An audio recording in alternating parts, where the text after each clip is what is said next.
What's up, everybody? It's Keefe from Ghost Cult Magazine, ghostcultmag.com. I am thankful and lucky to be welcomed today by our guests, Paul Kott of Unknown Controller Records and High Tone Son of a Bitch and a bunch of bands, and Pete Inc., fantastic illustrator, writer, bon vivant of the Bay Area scene. I worked on that intro for a long time, so I'm glad you laughed. I love it. Raconteur. Bon vivant. Super glad to talk to you guys today. Obviously, Pete has this new book out, Tales from Nantucket, which is amazing. And, you know, Paul, of course, we haven't had a chance to talk to Paul in a minute. I think I saw you last on tour, and now you have resurrected Unknown Controller Records, which is great. And we have a dog, which is awesome. I love dogs and cats and birds in interviews. Hey. All right. I love, what's the dog's name? This is Poncho. Poncho. That's awesome. He looks like a good boy. That's debatable. Whoops. Let's start with Pete. You know, before we, you know, unpack the book and all this stuff, let's talk a little bit about you, Pete. This is a pretty great period. You know, I hope it's a pretty great period. First of all, I hope you guys are safe and well. You know, this whole time in the world is insane. And, you know, I'm grateful to talk to artists and musicians and talk about music as in my personal escape from this whole madness. But, you know, hopefully you guys are safe and well, and, you know, nobody in your life has been ill or harmed or, you know, injured protesting. I know people who've got it, but nobody who's succumbed to it. I live, my 81-year-old mother lives with me, and she finally got her first shot. So it's a little relief there. Homeschooling my kid is not the second grade experience I was hoping he would have, would be in front of a computer, but you gotta, you know, it's important. Public health is public. Indeed. And hopefully you're doing okay with that new math. I don't know what year they start teaching that new math to kids. Man, it's really weird. All these blocks and it's like a whole different way. No more flashcards at all. Do they still do the, if two trains are leaving from opposite places at 60 miles an hour? Not in second grade. Cherry, shoestring, ice cream stick. Trains in second grade. Right on. And what about you, Paul? Are you good? Is everybody okay in your world? I mean, I've been fortunate in a lot of ways. I have a dog care company in addition to the label and the music stuff, and we've been able to survive. So, you know, unlike a lot of my friends who have venues or bars and stuff like that, who are just really, you know, having a brutal time of it, we've been able to, like, you know, keep a roof over the head and, like, you know, keep food on the table and stuff like that. But I definitely empathize with everyone in the working class who's been affected in a lot of different ways, whether or not that means that your livelihood has been taken away from you, or that means that you've had to be in the front lines, you know, serving food to people, making sure that food gets from point A to point B without adequate protections and that sort of thing. You know, I feel pretty fortunate to be able to, you know, do what I'm doing, and in that regard. From a musical perspective, I mean, it's just like everybody else, you know, like the last High Tone record dropped on March 20th, you know, and so all of our touring and shit was fucked for the year. But, you know, there are definitely worse things happening to people in the world than your band not being able to play. So, you know, I feel pretty fortunate about everything. I was cleaning out my basement today, and I found a box of N95s, pure gold. Totally. Right, yeah, really. You just hit the jackpot, like, holy buddy. Shit, look what I found. It's like 10 of them in there. That's amazing. Yeah, it's weird. You know, I mean, like, the jaded cynic in me, of course, like, you know, we were going to devolve into like a Mad Maxian, people getting stabbed over toilet paper and masks and gloves and hoarding hand sanitizer like a maniac. It's actually not even good for you, actually, like hand sanitizer. Like 15 years from now, people are going to get like, not the flu, I'm not one of those guys, but like people are going to get like a small sniffle and drop dead because they rubbed all the good germs off their fucking hands with hand sanitizer. I can't use it. I've got chemical sensitivities from working with concrete for a long time, and the hand sanitizer just, it splits my hands open. Shit. they make you use it when you go into like the doctor or something. You have to use it on the way in and the way out. Just whatever. Oh, that's my sob story. Well, yeah. My hardship of Well, coronavirus. I mean, we all have our things to bear, my friend. But yeah, let's talk about this book, man. Tales from Nantucket. It's hilarious. It's brilliant. It's really awesomely illustrated. You had collaborators, but I think about your whole career. Like I don't know. I had a writing teacher like 30 years ago tell me like everything, whether you acknowledge it or not, is political. So clearly, when like a perfect storm of politics, idiocy, and art come together, you're going to get something gold. You know? Definitely. Trump was, I mean, he's nothing if not an inspiration. It's too bad that everybody's locked inside their house, because I'm sure that if people could be around one another more during all of this, think of all the projects that people would have done. I mean, Tales from Nantucket just kind of gelled. It started off as one Facebook post. It didn't make the cut. Here's my very first limerick. There once was a POTUS named Trump, whose daughter he wanted to hump. He called in Ivanka and hauled out his tonker, a wrinkly, crinkly stump. That's pretty good. Didn't make the cut, but that was the first one. He definitely obsessed with his daughter in a gross way. Is super gross way, yeah. It just kind of gained steam, and every time something would happen that would make me outraged or sick, it really helped to write a limerick about it. I mean, it's good to laugh, and that's the worst. That's, I think, is the worst thing for him, is to be laughed at, to be a joke. Like that's kryptonite for him, is people not taking him seriously, and he is just a joke. He was a joke, past tense. He's still a joke. I mean, he's forever going to be a joke. The guy. I had to edit it down. Like I wrote a lot of limericks that didn't end up in the final product, because there was tons that happened during the primary process. There was a lot from the first impeachment that just kind of were a little too arcane. Like you can't be talking about congressional committees in a limerick and have people know what the fuck you were talking about later. I just made it all about Trump. Oh, I've got another one though that didn't make the cut. I know why some people love Bernie. They're on a political journey. His ideas may be bold, but his body's so old it would look right at home on a gurney. That is also pretty good, man. That is pretty good. People, I got some angry reactions on Facebook from that one. You're not allowed to touch Bernie. You know, I love Bernie, but he's actually never he had no chance. Bernie is not, I know this is going to be controversial, but yeah, I love Bernie, but also like Bernie never had a chance. Liz Warren never had a chance. These people could not pull 1% of a primary, let alone a real election, which is sad, because we have a country that I think like our hearts and our souls are very progressive, but like then there's like we're inured by this two-party systems like the fucking Matrix. Yeah. It has you. We're trapped by it. You know, I mean, I've long been a guy who's supported third parties, but I live in California. You know, it's like in California, I mean, Biden won the vote here by something like 30%, the total vote.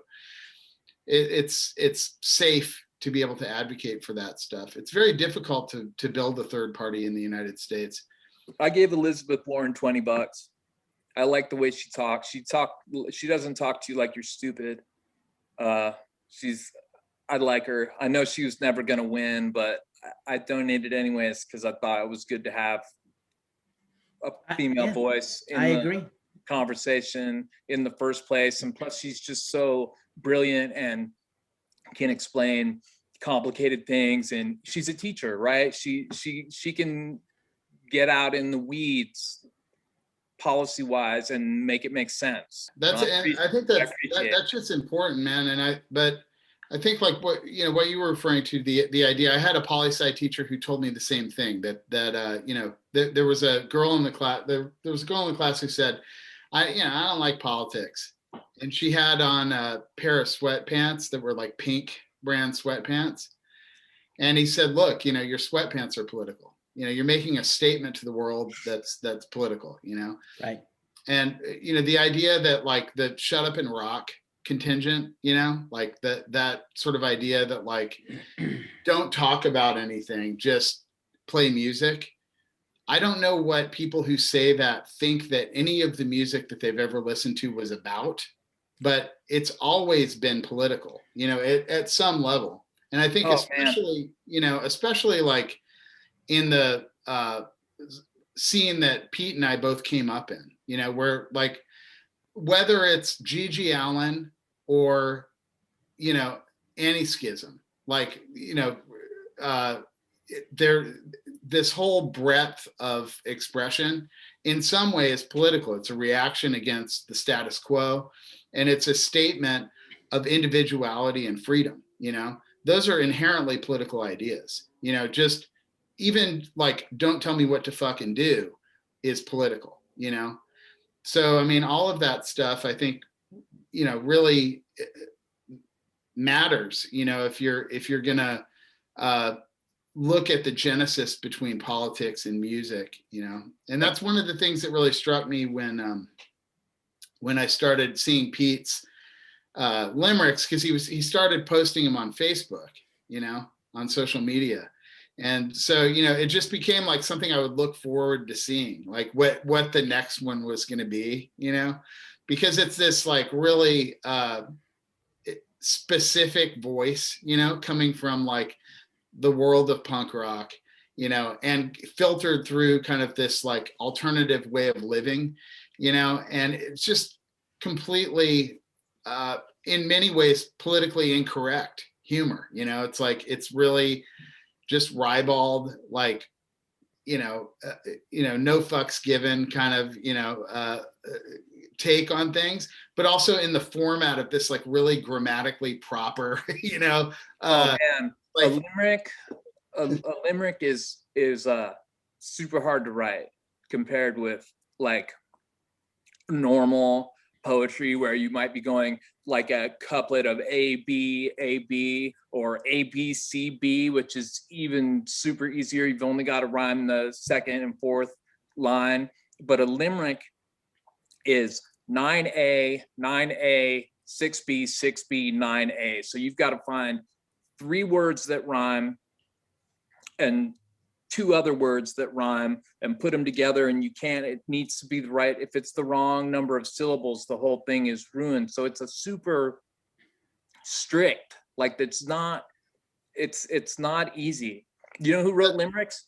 Isaac Asimov, one of my very favorite authors. He put out books of limericks, of like body limericks, and some of them are about science, but some of them are very body, about like, randy women. And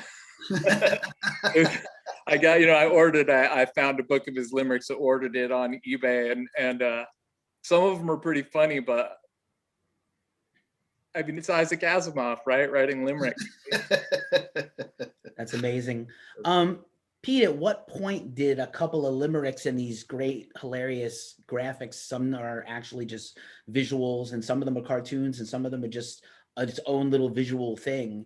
When did you go from this is a thing I'm doing to kill boredom to, oh, I could make this into a book? When I got about 60 limericks in, people started telling me that I needed to make a book out of it, that I should do a zine or a book. I didn't take them seriously at first, but then when I got up to like, I ended up, including the ones I edited out, I had like 140 or closing in on 150 limericks, which is kind of a lot. I mean, it wouldn't fit in a normal, when I edited it down, I think I had 104 that I kept, and it wouldn't fit in a regular zine. Markley couldn't print it like fold over style, so he got a perfect binder so he could put a spine on it, and did a really good job printing it. The original idea was I wanted it to look like a collection of flyers, like punk flyers that you would pull off a telephone pole, and so I wanted it to be done by a bunch of different people. So I sent out the word to tons of people. Like I like 17 people. I said, please help me if I give you 5 limericks. I just dished them all out. Didn't even save any for myself really, and sent them out, submitted them to people, and only like 5 or 6 people returned anything. So I did them all myself, and then I even stole some back from people who did them because I got so That's amazing. I ended up I spent a lot. I missed out on a lot of limericks in the run up to the election too, because I was so busy doing the art, that I wasn't concentrating so much on writing at the time. But I think it came out pretty good. I mean, it's not high art, but it was not supposed to be. It's supposed to look like punk flyers. So I think I pulled it off. The submissions that people turned in are great, and it breaks it up to have different people's work interspersed with it. But even just putting a limerick on a piece of paper is not an easy thing, because they're really long. It's like really wordy to get the long lines of the limerick onto a skinny piece of paper. It's not 8.5 by 11. It's a narrow format, and you got to use narrow fonts, or else it just won't fit, or else the writing's really tiny. Like it's I don't know. I learned a lot in Photoshop this time around, which the package for the record cover and all the art for Through Silver and Blood was my crash course in Photoshop. I had never used it before. And me and Noah and Steve, we hung out at Steve's place in the Mission, and the computer was so slow. It was like an Apple 8100 or something. It was before iMacs even. And the front cover of that album was like 12 or 15 layers deep, between when you get in all the snakes and the blood coming out of the eyes that I just did by hand with the mouse, like all the different layers. It was like a 45 megabyte file, which was so huge back then. I mean, we stored everything on zip disks, which were the biggest thing available at the time, and they held 100 megabytes. Was the biggest storage available that you could rewrite on. That was like trial by fire by Photoshop. It was so slow. I would start a filter, start compiling, or trying to, put the layers, glue a couple of layers together, and there would be time to walk down to Mission Street, get a burrito, hang out, eat it, walk back up to Steve's house, and his computer's still chugging along. It's like you haven't even done. I mean, now my computer's fast. It doesn't, it's a whole new thing. Right on. And that's amazing. I just had like weird visions of, you said zip disks. I was thinking of those old SciQuests, which are even worse than zip disks. Terrible and great at the same time. Paul, at what point, just to kind of flip it onto you now, so at what point were you following your buddy who was doing awesome stuff on Facebook, which is terrible, but at least you were following and you got to see the post, which is a miracle. And then you were like, I want to put this out on my new label. I didn't anticipate that you were going to do books and art projects. I imagined Unknown Controller as this, fountain for music, but it sounds like art is a thing for you too. Yeah, man. I mean, my whole deal is, and I think Pete feels this way too. My whole thing is that, I came up in a punk rock scene that really was about varied expression, about like, any way that you have to express yourself, like that's a valid thing. I have a lot of friends who have written books, or, who have done, dance, or who make sculpture, or, make fucking robots that catch on fire or fucking shit that explodes or make music or whatever. Like that's always part of it. And like, you know, in the early days in the Bay Area, one of the reasons I moved here, you know, was, you know, the stuff that was happening, like survival research laboratories, like the warehouse scene in San Francisco and in Oakland. And all of that was not just music, like it was everything. And I think that's one of the things too that like Pete brought to Neurosis, you know, is this sort of, you know, it wasn't just that you were going to see a band play, like a bunch of dudes on a stage holding guitars. Like you were going to be like immersed in this like visual battery, you know? And, you know, so that's to me, it's not, you know, if it's a label or, you know, you're going to put stuff out, it doesn't have to be, you know, reduced to just like, here's this record or, you know, whatever. It's like, this is the experience that we're living, you know? And, you know, so it's all part of the tapestry of that. And I think like, you know, when people started bugging Pete to put out the Book of Limericks, I mean, I was really supportive of him doing that.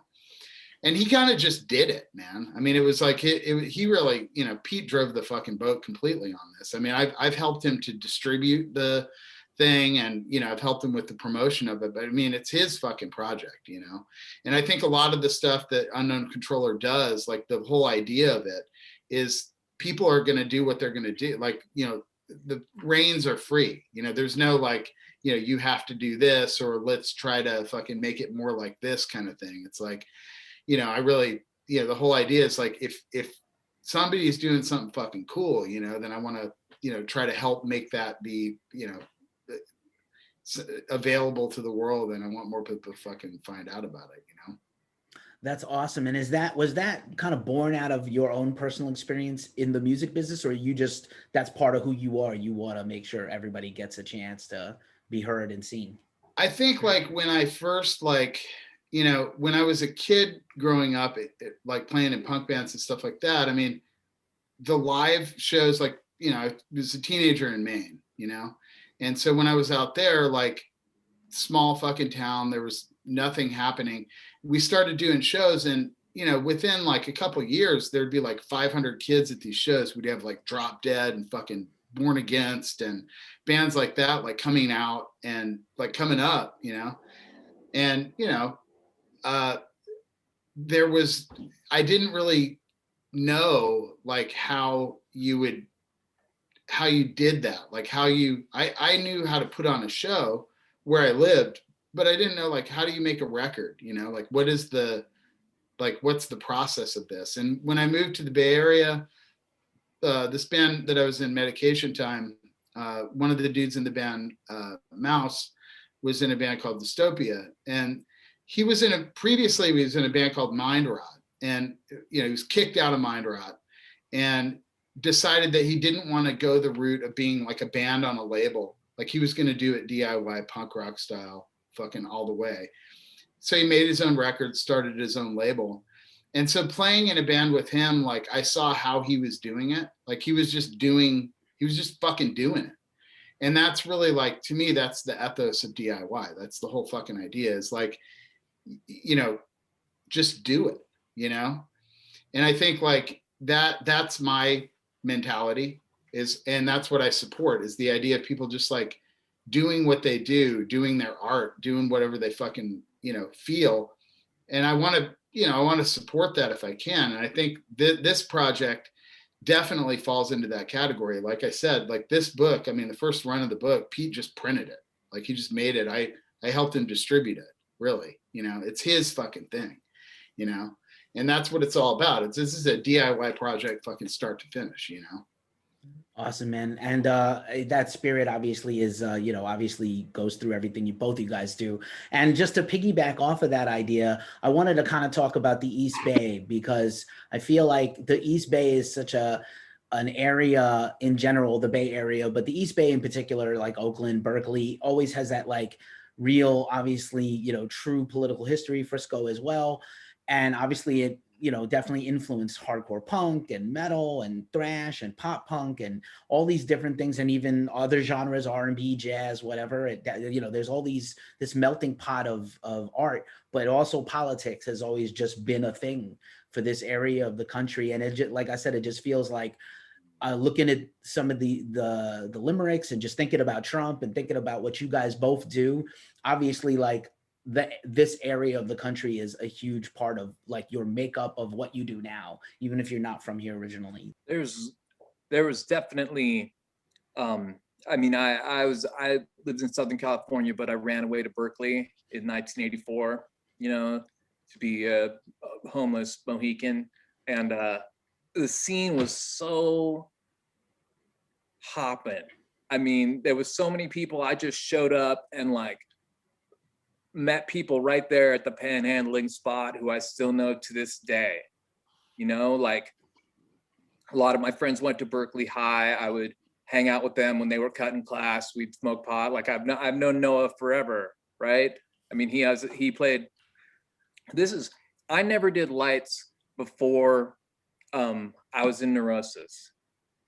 I drew album covers. I just hung out with people, just got t-shirt designs. And I started selling shirts for Neurosis and roadied. And then when Adam, the old visuals guy, left, I said, I can do that.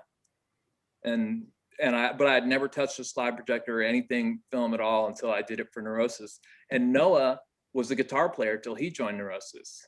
Because we were the right people for the job, and then you learn how to do the job. Dude, Pete, so here's one of the things about kind of like, so the Bay Area is obviously like Oakland in particular, Berkeley, like at a specific point in time, like when I moved here in the mid 90s, I had been a squatter out here. Like I was a fucking train hopping homeless punk kid here in the early 90s. It was definitely this nexus. It was like a mecca for punk rock. Like it was like a magnet that drew everyone who was a punk came here, you know, internationally, dude, not just, in the United States. Got an exchange program going with Bath, England, and Bremen, Germany, where Bob is like the international Punks United community, and people come from Bremen and visit Oakland. People go from Oakland and visit Bath, and every 2 years there's a festival with bands from all three cities called Bob Fest. And so every 6 years it's in Oakland. It was here 2017 was the last time it was here. But 2005, 2011, 2017, they've been going on for a long time. So there's I mean, that's that shit, man. A lot of that is an outgrowth, really specifically of like really politicized punk rock, which is kind of what you're referring to a little bit. Like, so guys like Tim Yohannan, I mean, dude was, he was a Stalinist, but there were a lot of people who are anarchists, a lot of the crass people, a lot of the folks that Pete and I are really, have been historically associated with, like bands that I've been in and folks that he's known and played with too, like are people who have been, advocating for the idea of individual expression, but within the context of understanding that like, this is a political thing. Like we're doing something real, but the historical context too is there for the Bay Area. Like the idea of like a guy like Tim Yohannan. I mean, he was a hippie dude. And so getting back to like what Pete was saying about not knowing anything about lights, where they lived across the street, basically, right, Pete? Like there was a guy who had done light shows for like what the fucking.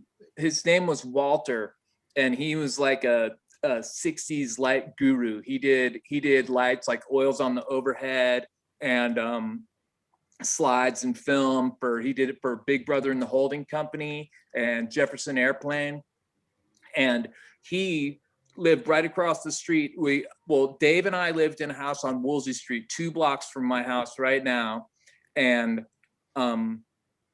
across the street is the house where Machine Head formed. Like they practiced right down the block. So Chris Contos was right there. I've known him forever too. And Walter lived like 2 houses down from Machine Head, and he helped me hot rod my slide projectors. Like he got me these things that he told me where to get long lenses, because you need long lenses because you're further away from the screen. And I got these hot box things that are made out of special metal that it's a bulb housing that goes in there so you can run hotter bulbs than a normal slide projector. He taught me a lot, just because he was cool. And Simon, the old keyboard player from Neurosis, he also taught me a lot. Like he really helped me. Like he took me under his wing because he did lights. He did lights at raves back when that was a thing.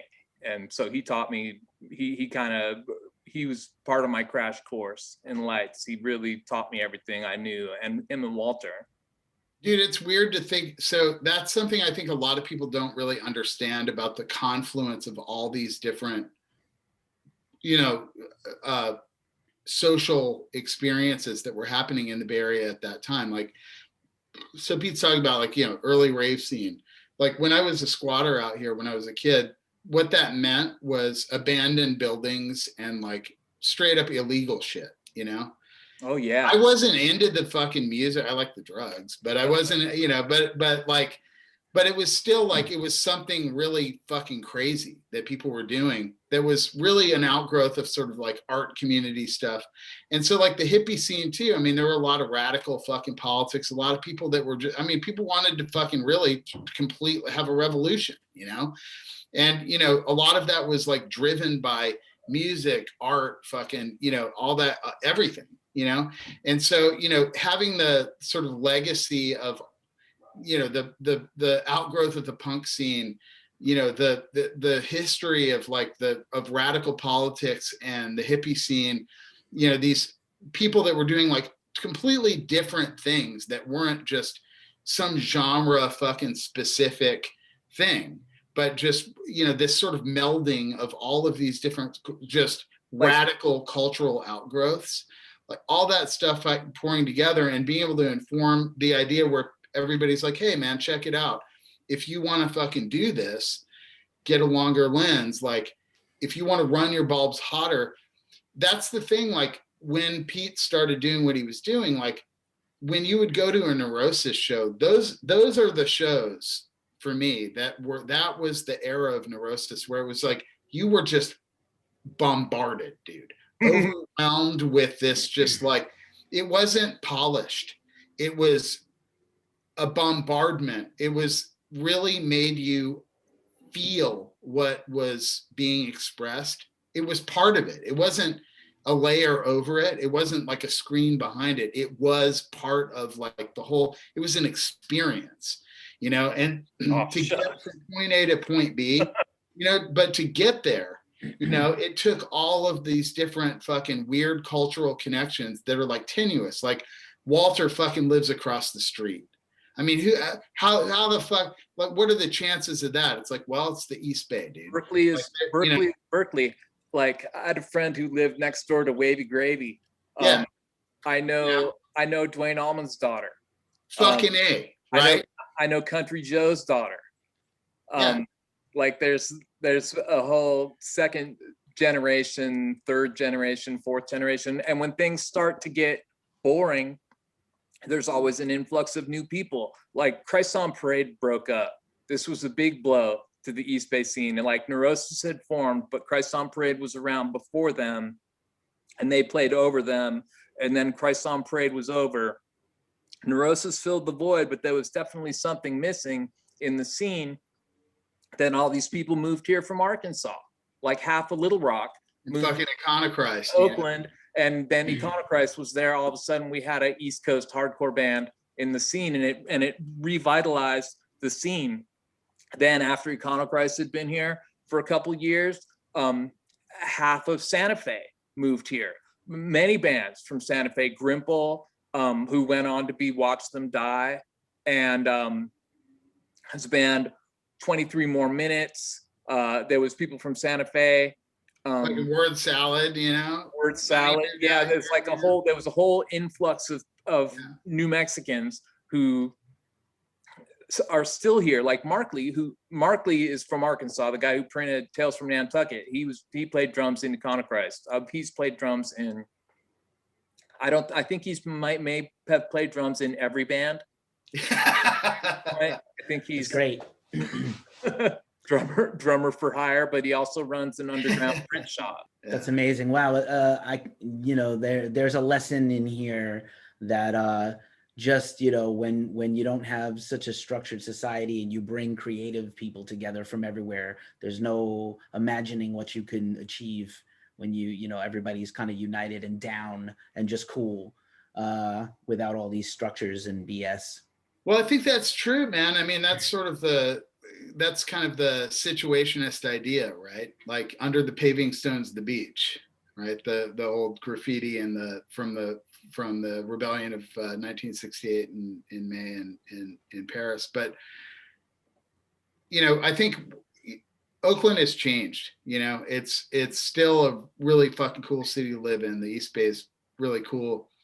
We'll see what happens, in the wake of the pandemic. But the tech industry really put a bunch of nails in the coffin of what Pete and I grew up in, and cheap warehouse space. Yeah. A lot of just the cost of living it was cultural. I mean, that was the main reason that people were coming here. Was cultural, and people are still driven here for cultural reasons, but it is so fucking prohibitive to come here. We all lived in bad neighborhoods, like in North Oakland, where Little Arkansas, that's Iconoclast's house. There was a pink house. Dave Ed had a house like right within a block.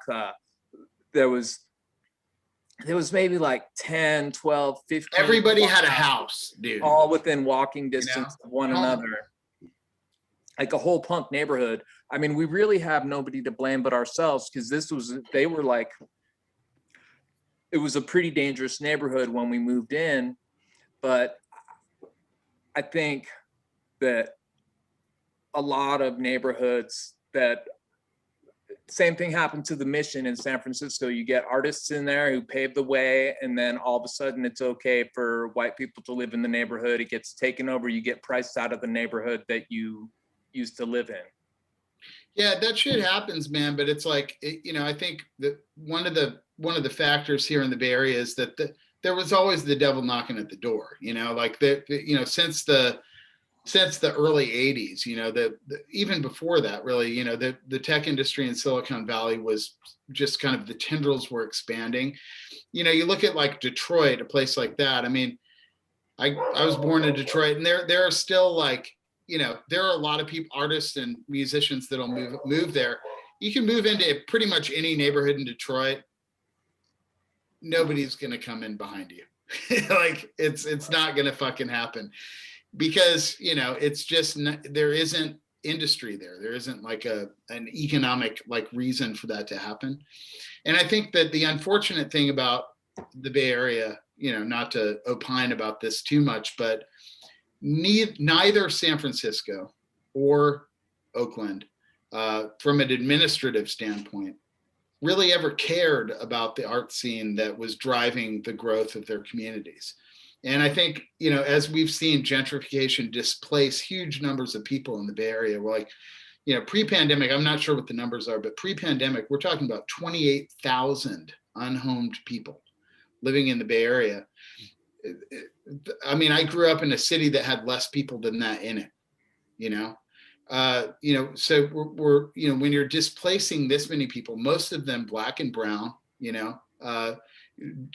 disproportionately people who come from economically disadvantaged backgrounds, all that kind of stuff. The city never really cared that those were the people who made the community what, like Pete is referring to, what people wanted to come and taste. That's why tech companies were like, oh, we're going to move to this cool city. Well, all the cool people can't fucking afford to live here anymore, dude. They tear out all the little houses and old businesses and build these huge stucco apartment buildings with parking lots underneath them. And they're all over, like Berkeley is just peppered with them, in Oakland, and even like way down in West Oakland, where you just didn't even used to be able to leave your house after dark. Dude, I couldn't even believe, Pete, Populated.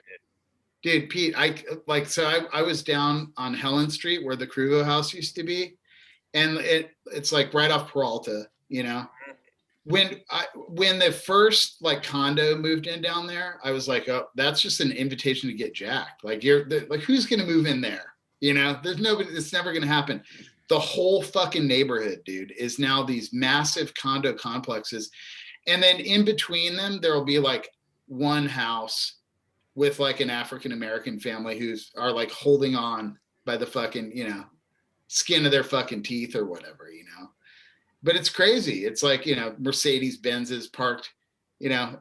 It's a change. It's a It's change weird, down there by West Oakland Bar, where Madonna Inn was, Fang's house, and next door there was Orlando from Special Forces lived, and then the earthquake happened in '89, and the back stairs and porch fell off the Madonna Inn, and the warehouse next door up the street called the Meat Market, where Bill Collins, who's been in a million bands, he's in Special Forces, NBC, where he lived, their house got so cracked that there was a crack running up the wall and all the way out the top of the building. Like their brick building just kind of fell in half.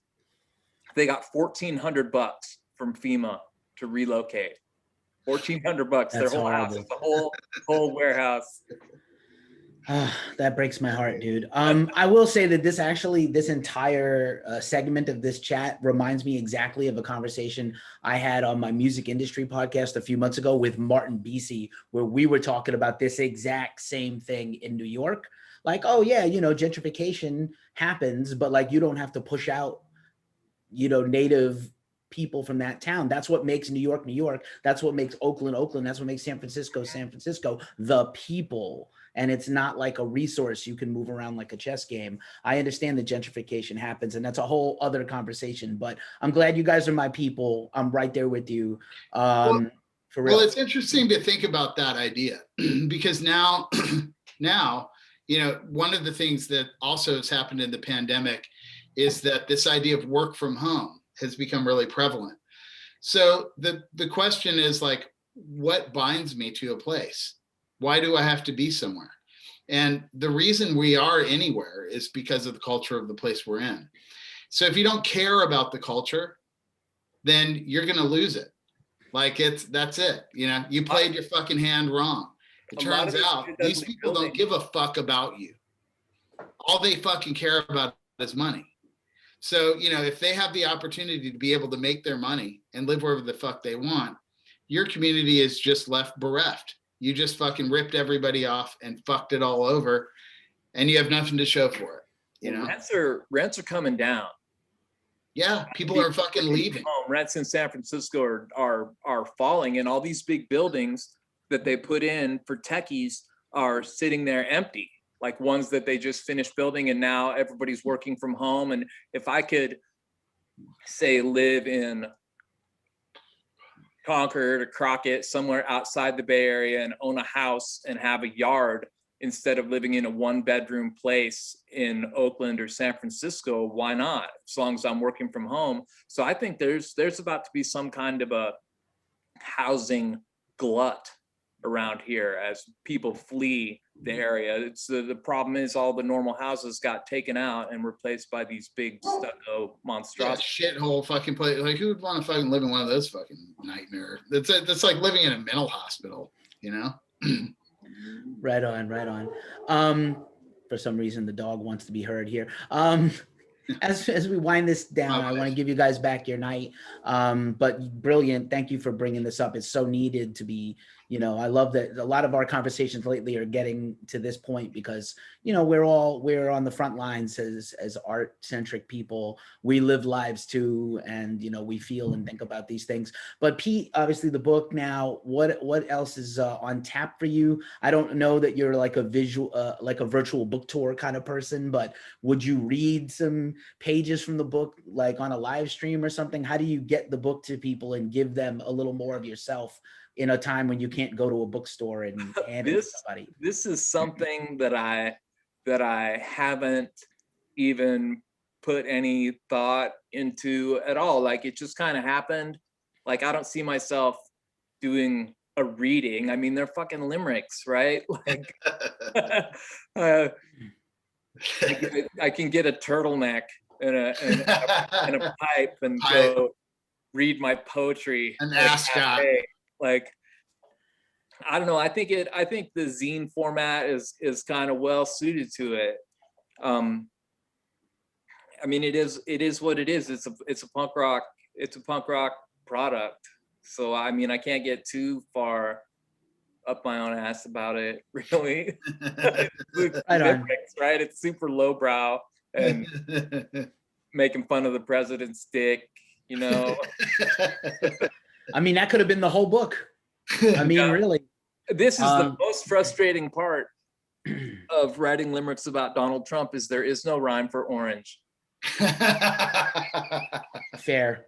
I definitely saw some where the orange is in the B line, the A line and not the C or D line. You just have to repeat it.